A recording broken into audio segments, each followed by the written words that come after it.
This episode is sponsored by The Alcohol Experiment, a free 30-day challenge designed to interrupt your patterns, give you control, restore your health, and put you back in touch with the version of you who doesn't need alcohol to cope, relax, or enjoy life.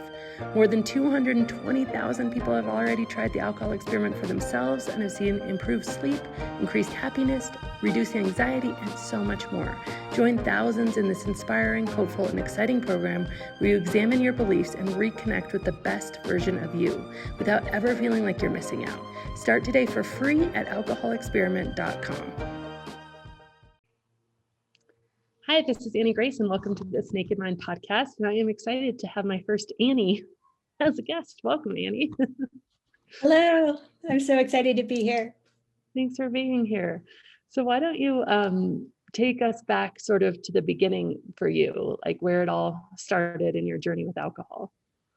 Sure. I grew up in a small town in Marin County, California. It's north of San Francisco. And I guess the first time I had alcohol was when I was 14. It was on my birthday. And my friends cooked me dinner and gave me what they said was near beer. I don't know if you remember near beer, but it was in the 80s, beer without alcohol in it. And I drank it. And then after we had one or two, they told me that it was real beer. And so, I thought that was hilarious. And we had a really good time. We were running around. My friend had a big house and we were running around on her lawn and falling down. And, it felt sort of wild and crazy. And it's the first time I'd ever experienced any sort of high like that. And so there was that. And it was fun. I didn't get sick. There was no big consequence to that. And after that, I didn't really drink for, I don't know, I guess till my junior year in high school, when I would have a beer at a party once in a while, or a boyfriend would give me a wine cooler or something like that. But I really didn't drink very much in high school, just occasionally. The culture that I grew up in were there a lot of very successful, high functioning people who enjoyed alcohol, right? So my parents would enjoy wine with dinner, and anytime we went on vacation with other families, there were cocktails, and on holidays there were cocktails and wine and, champagne. And it just seemed like something that everybody did, and nobody had a problem, at least, from where I sat and from what I understood. So I guess my drinking ramped up more when I got to college. I went to Northwestern, which was far from home. Northwestern's near Chicago. And so there, again, I was surrounded by a lot of high functioning kids who, got good grades and worked hard and also played hard. And I fell into that. And I think I started drinking more at parties. But again, I quickly learned what my limits were.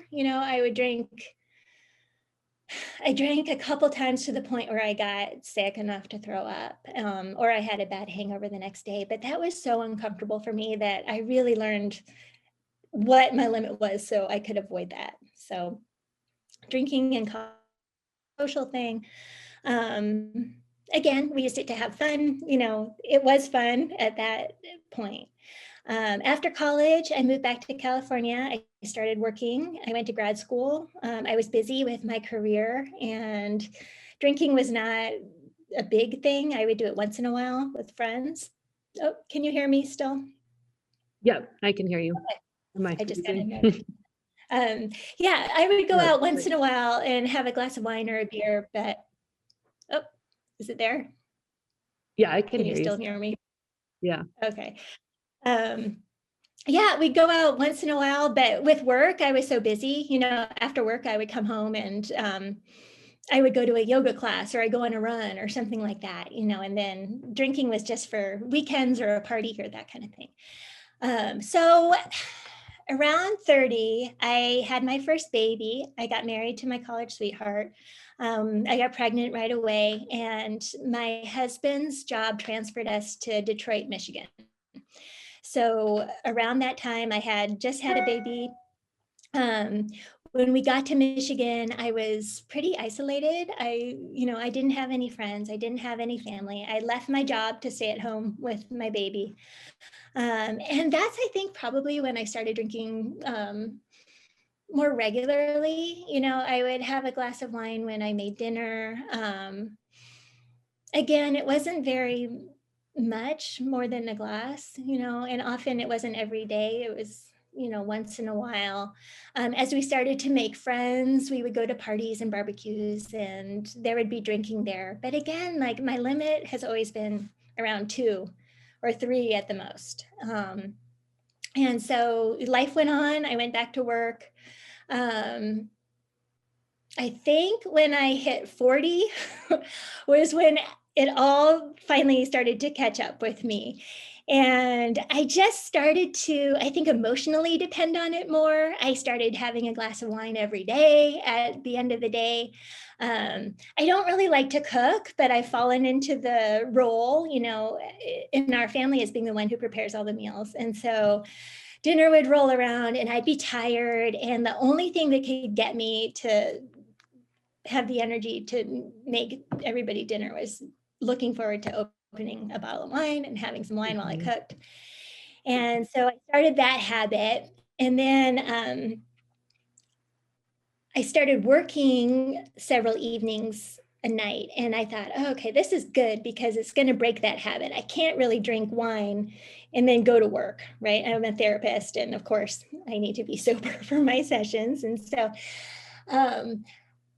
what happened that sort of stuck in my mind is, okay, something's not right here, is I would get home from work around 9.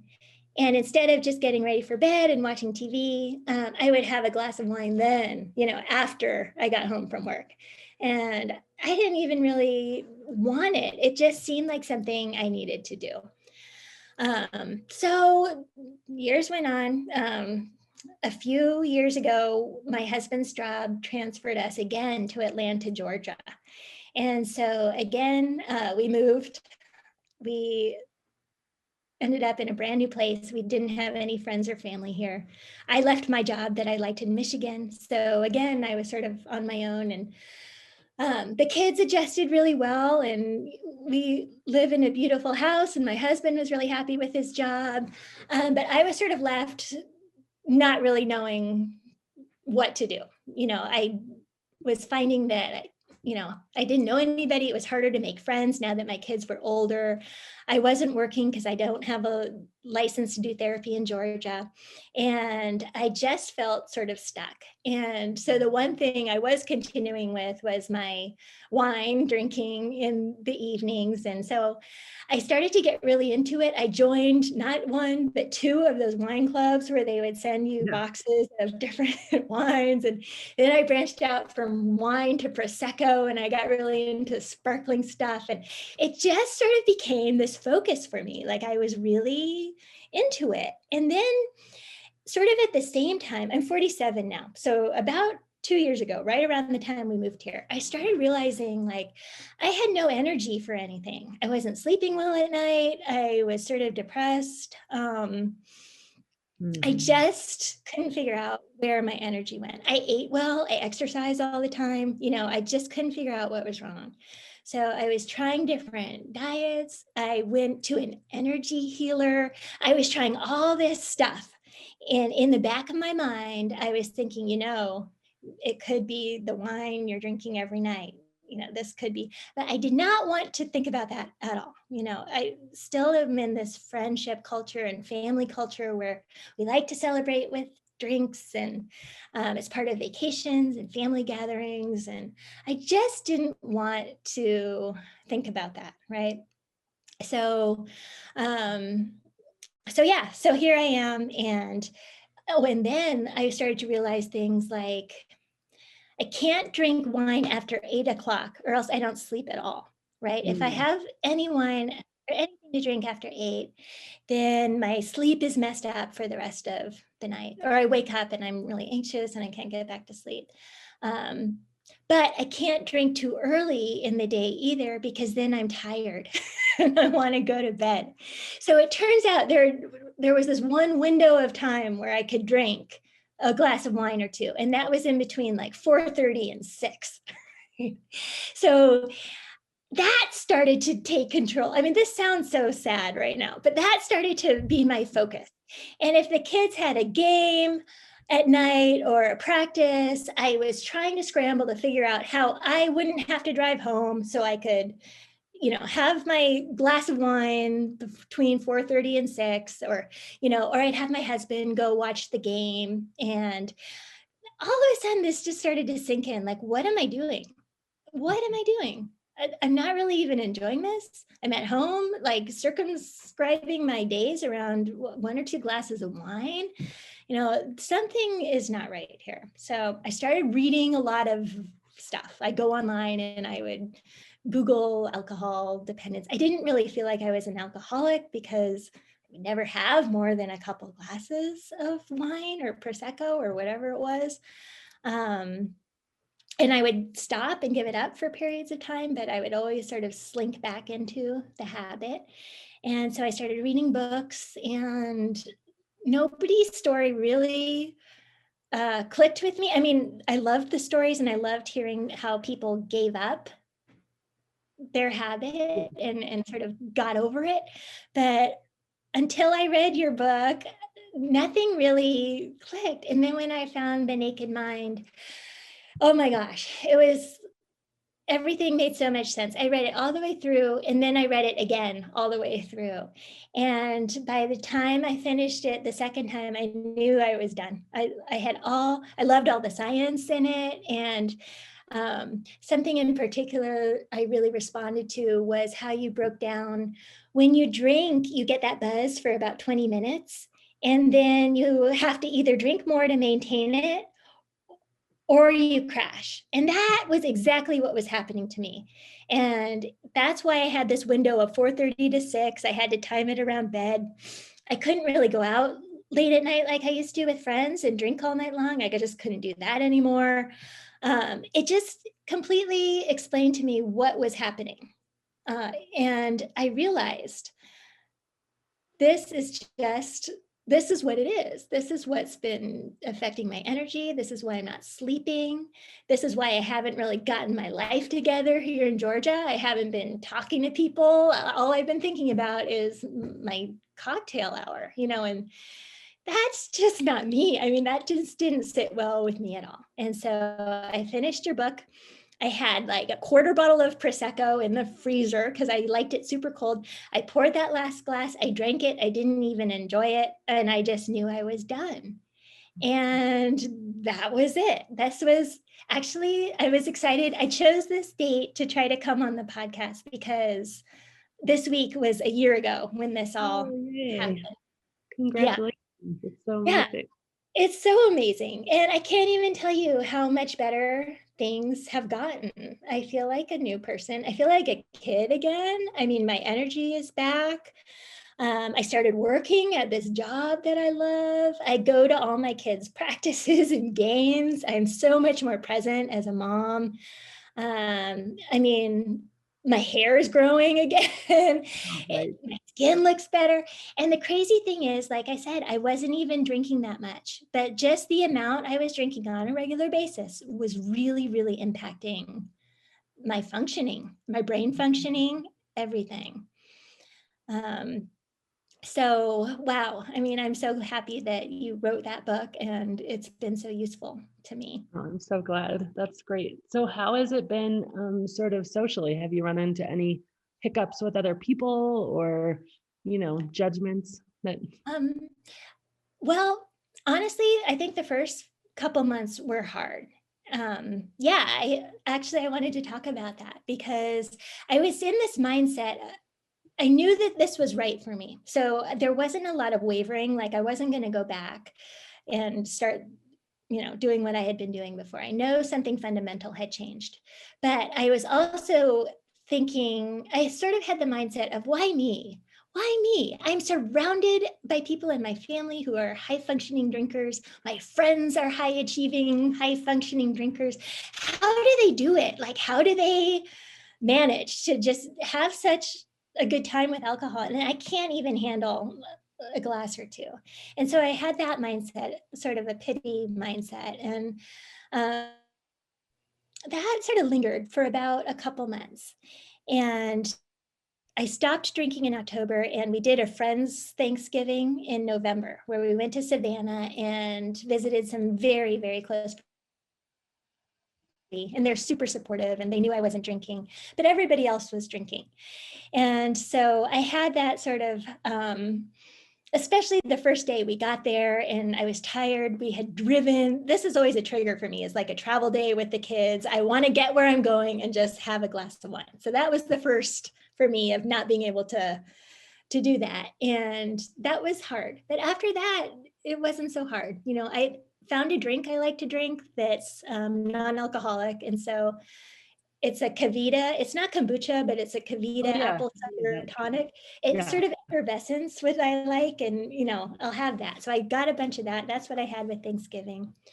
And then the other thing that came up was Christmas. This is again a holiday. We went to California to visit my parents. My dad lives in Tiburon, and he has this beautiful house on San Francisco Bay, and it has a big deck, and it's the most beautiful view of the Golden Gate Bridge and the city. And you can see seals and otters and boats going by, and everybody likes to pour a glass of wine and enjoy the view. And so that's what we do.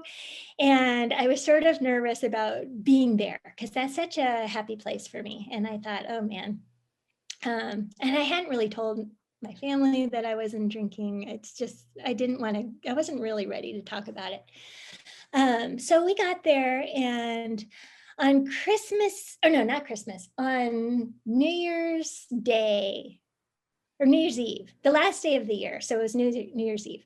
My husband and I went on a hike. It was like a 14-mile hike. We hiked the Dipsea, which went from Mill Valley up over Mount Tamalpais to Stinson Beach. And we hiked out there, and then we hiked back.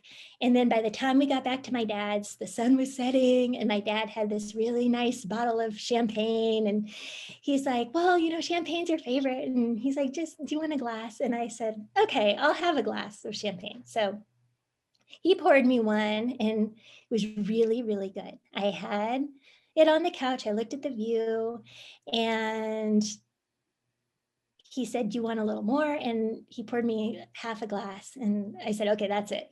That's all. I can do this.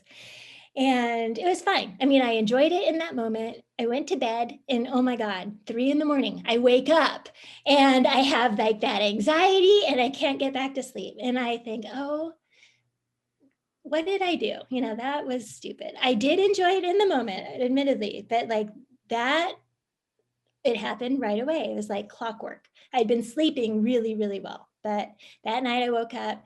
Then the next day I was tired, and around 5 o'clock, I had this craving, like, oh, I know there's more champagne in the fridge. There's probably half a bottle. And then I caught myself. I'm like, no, this is exactly what happens. Like, nope. I'm glad I took that glass of champagne, because that taught me exactly what happens. I enjoyed it for about 20 minutes. It knocked me out. I didn't get a good night's sleep. And then the next day I have this craving for it again. So, I stopped. And then the next social thing that came up was in February on Valentine's Day. We had some really good friends who we don't see very often. They live in DC, come unexpectedly to visit us for a weekend. They were with their kids. And so we went out to dinner. And again, I had this reluctance to say anything like, I'm not drinking. I thought, well, I'll just order a glass of Prosecco. I might not even drink the whole thing. I just don't want to get into, explaining. Now, like looking back on this, I'm thinking they don't care. Like, why would anybody care if I had, like, this was all in my head, right? So I ordered the Prosecco. It didn't taste very good. It wasn't that cold. I drank about half, and it just wasn't enjoyable at all. And again, I couldn't sleep very well. So now I'm learning, okay, this is not an option for me anymore. I can't really tolerate this. I'm really sensitive to it. I'm not enjoying it. There's no place for this. And so, yes, it's been a year since I've given up alcohol. Yes, there were those 2 nights that I did drink. And I wanted to talk about this specifically on the podcast because I don't think if I hadn't done that, I wouldn't have known for sure. Yeah. Having done that sort of experiment those 2 nights really reinforced with me that was not right for me. I feel like if I'd given it up completely and not had those 2 nights, I would wonder, well, maybe it will be different now that I've taken a break, for a long time. So that was pretty instrumental in this process for me and I know that that's not the same for everybody. And I understand that that's not an option for a lot of people. But the way I interpreted your book was that it's not off limits. You're not saying to yourself, no, I'm never going to drink again. And so those 2 nights were really important for me to get to where I am. And also in the beginning, I would think about, well, one day I might want to have a glass of champagne at someone's wedding or, a big occasion. And now I'm sort of at the point where I'm thinking, no, I'm not going to say never, but probably I won't want that because I tried that and I know what happens. And that 15 minutes of feeling that little buzz is just not worth the anxiety, the sleeplessness, the low energy, the way my body responds. Just, it's not worth it.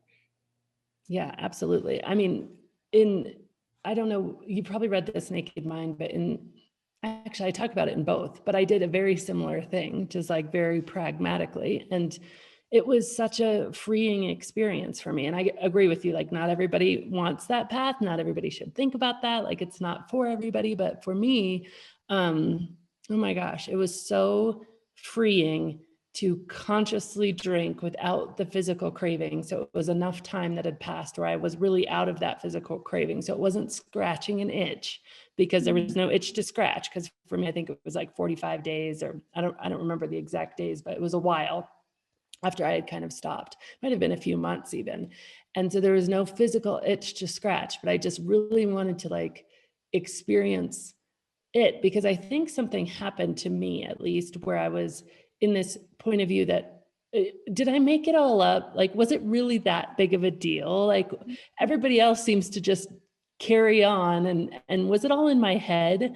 And then when I did drink, I was like, oh, no, it definitely, all the things I thought were true. And if I would have just kind of tried to plow through that and not actually address my doubts head on, I don't think I would be so like free in it. And so I think that's, I love that you shared that. I think it's so true. And I do think there's such an overwhelming, because there is so much fear, because in some cases, for people that one drink isn't just a glass and a half of champagne, it's a 3-day bender. And, so there's certainly a lot of fear, but I also think we also have to be adults. I mean, the reality is that we are adults.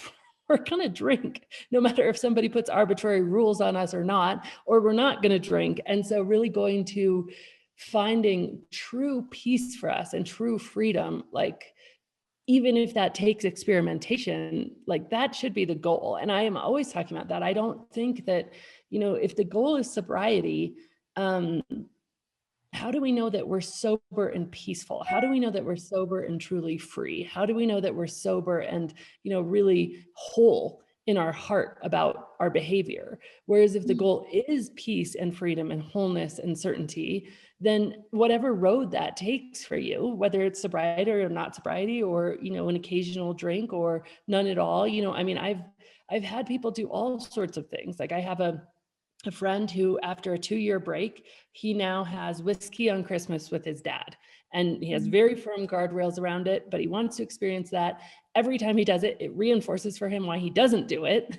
But it's so important to his dad, they're Irish, that they are doing this together, that he's like, okay, I want to make this happen until my dad dies. And so that's his choice. It's so unique. And I think that that's so important to like find what works for us, kind of despite all of the You know, because really we are adults. We're going to do what we're going to do. I mean, that's the end of the line. Like, it's just true.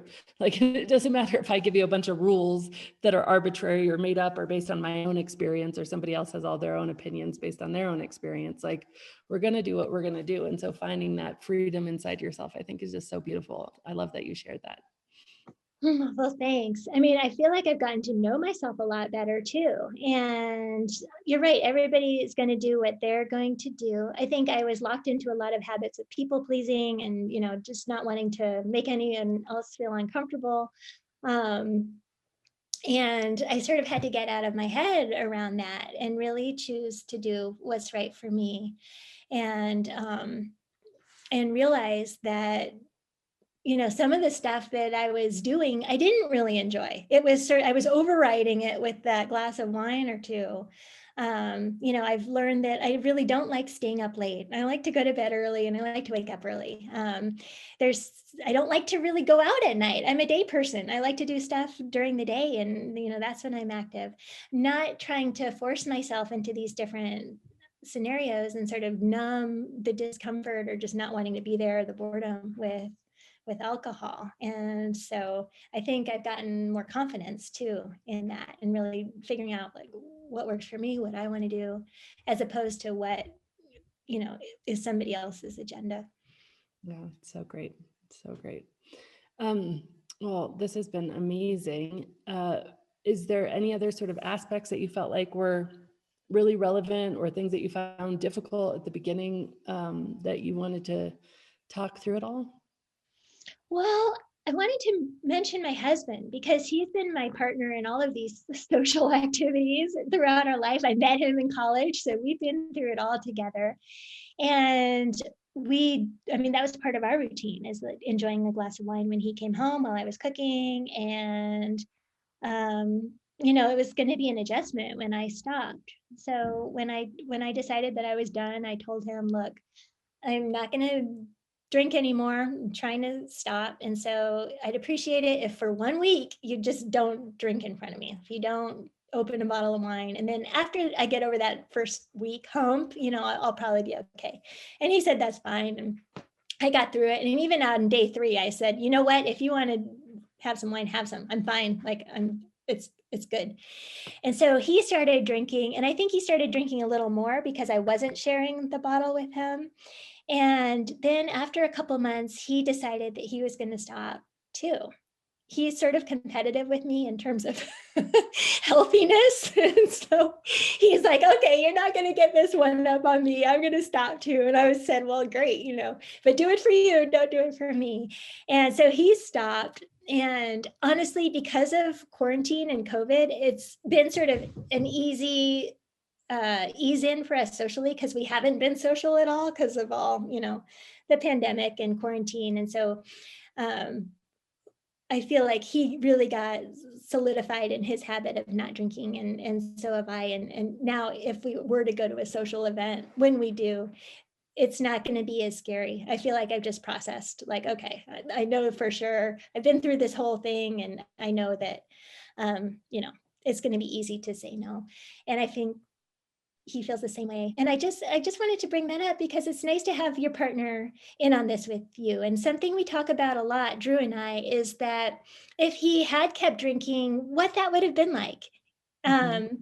I think that could be a challenge. Just for a lot of different reasons. And I feel fortunate that that he's doing this with me. And if he wasn't, I don't think I would change my road at all, but it's just nice to have a partner. And I also think a lot about people who stop and who don't have a partner who's doing the same thing, and that might be hard. I don't know if you've talked to Yeah, folks who've gone absolutely. through something like that. I think that it's like for me, it was I think over a year, maybe longer, um, before my husband just kind of dwindled off drinking, kind of into oblivion, and very specifically after telling me he was always going to drink, and there was never a chance. And so I actually saw that at the time as a bit of a gift. Well, maybe not at the time, but I now saw it as a gift because I had to be so certain about my own choices. And I did feel really certain. And so it felt really, really kind of good to me. And I remember, just going, I remember one night we went out to a concert and I went to get a drink and I was like, hey, what do you want? And he's like, I'll just have what you're having. And I'm like, oh, well, I'm going to have a sparkling water and cranberry juice. And he's like, yeah, that sounds good. I was like, okay. Didn't really say anything. And then a few weeks later, like he was going to watch a football game up in our, where we went to college with a bunch of friends. And he usually spent the night because he was drinking, and he called me at 11. He's like, I'm on my way home. And I was like, oh, he's like, yeah, I didn't drink anything. And I was like, huh, okay. And then like, I don't know, 6 months went by. And then, I mean, now years later, he will tell you that he doesn't drink, but like, it was such a non-issue kind of. And so it allowed me to kind of have both experiences. It is certainly nice to have a partner who doesn't drink, but I do think it was really a gift for him to not join kind of the thing initially, because it made me really decide like I needed to be sure of this for myself. And so I think it was really good. I do think it can be really hard, and it should be talked about because it can be really hard when one person is just really heavily drinking and another person isn't. I think that the best way to show up though is with kind of support, because it is like a lot of, if you feel resistance or defensiveness, or even somebody trying to get you to drink again, a lot of that comes from a fear that they have that things are going to change between you, or that you're going to judge them, right? And so when that manifests in you actually judging them, it can be really triggering, right? And so, but it's very hard at the same time not to just kind of like, oh, well, was that 3 beers? Really? You're going for a 4th? Little things like that can be really detrimental to a relationship, because no matter how good a change is for one person, change in a relationship is destabilizing because it's scary. And so trying to really double down on them knowing that you love them no matter what, and that you're there for them no matter what, and that this is your choice and this is for you, and you're doing this for you, and you don't need them to change for you, is, I think, the best, healthiest way through it. And ironically, if you can do that truly authentically like I did, I think they are impacted by your behavior, because you can be really separate in your behavior but really closely connected. And I think so many times in couples, we are so dependent on the other person for our happiness, which isn't healthy anyway, but it's a whole other podcast. But like when we are so, like if they do something different than us, we feel so threatened, like it's going to destabilize things. And when you can show that like, no, I'm going to be different in this way, but that doesn't mean anything about our connection. I think that is the way that like gives the couple really the biggest chance at just success as a couple, and maintaining like a really close connection and relationship, but equally the biggest success at actually long-term influencing of the other person. Although in the moments, it certainly can take a lot of, you have to just really be firm in your own convictions. But yeah, I think it's a really important topic to talk about, because not everybody has the same experience. And one of the most difficult situations I think people can find themselves in is when they are totally alone, and they're not married, and their kids are out of the house, or they didn't have kids and they're by themselves. And there is no accountability in terms of like, if they did, so go a little while and then they'll decide to have another drink, and there's just like, nobody even cares. Nobody's even here. Nobody's even seeing me. And I think, although that is probably one of the more difficult situations, it's also really a gift in the sense that like, when you have to be so firm in your own convictions, you do become much stronger in them. It's almost like I like to compare it to instead of just running the race, say this is a race that we're all on, somebody who's doing it completely on their own, or somebody who's doing it on their own in a marriage where their husband is drinking. They're basically running the race with like a backpack that has some rocks in it. And although it's harder initially, they will be the stronger person at the end of the race. And so I think that is, something to realize, that although there are, everything has its own set of difficulties, but I love the conversation because it's so worth talking about.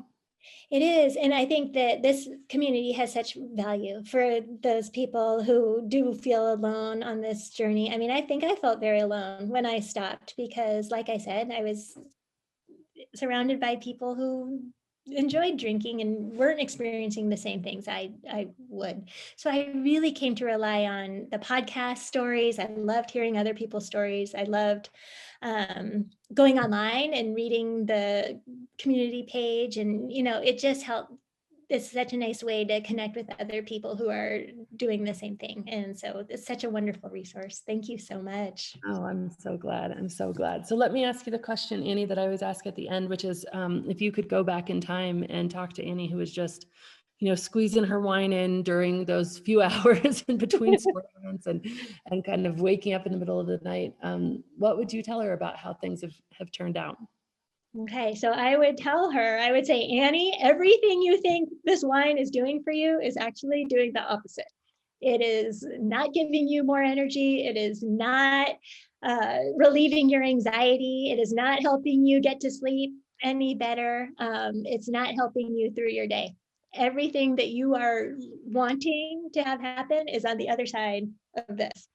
And so I just wish that I had done this sooner. I feel like the timing was good because all three of my kids are still home, and I have two girls in high school and a senior who's graduating this year. So this is such a good time to be totally focused and present and thinking clearly, modeling this behavior to my kids. I'm so happy that I did this when I did. I only wish I had done it earlier.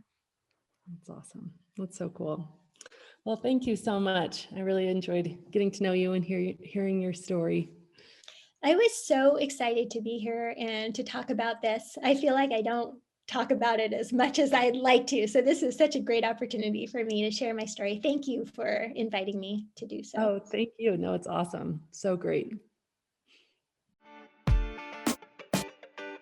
Have you tried the alcohol experiment? Okay, if not, drop everything and go to alcoholexperiment.com. This is a free 30-day challenge, and it's designed to interrupt your patterns and put you back in touch with that best version of you.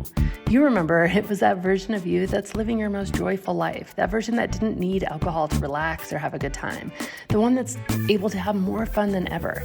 Again, this is a totally free challenge, and it can change everything for you. So learn more and join me for a 100% free challenge at alcoholexperiment.com.